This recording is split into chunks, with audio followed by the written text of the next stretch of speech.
Here he comes, listen bud, he's got radioactive blood. Here comes the Spider-Man!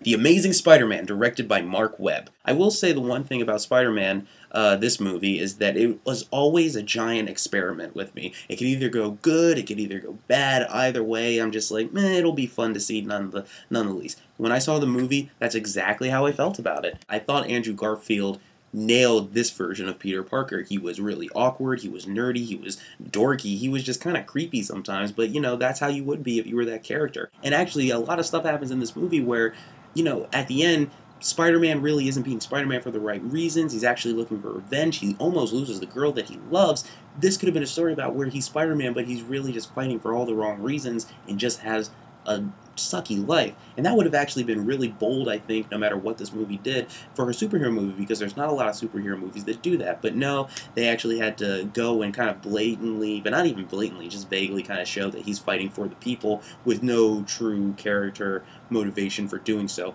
at least not enough for me. There's just times when the movie moves too fast or doesn't even move enough. It just has a lot of structural problems like that. Again, this should be a movie that I hate because of that, but to be honest, a lot of the Spider-Man stuff, Andrew Garfield's performance, even the visuals, which I love the visual style of it, and some of the fighting choreography, and a lot of it looked like it was taken from a page of a comic book, and I just love that about it. I loved his jokey attitude. There was so much that I loved about it from a Spider-Man standpoint, but so much I didn't like from a movie standpoint that it's just a frustrating movie. I would go check it out because there's been a lot of opinions on whether people liked it or don't like it as much. I actually am somewhere in the middle where I enjoyed it. I may even watch it again in the long future, not anytime recent.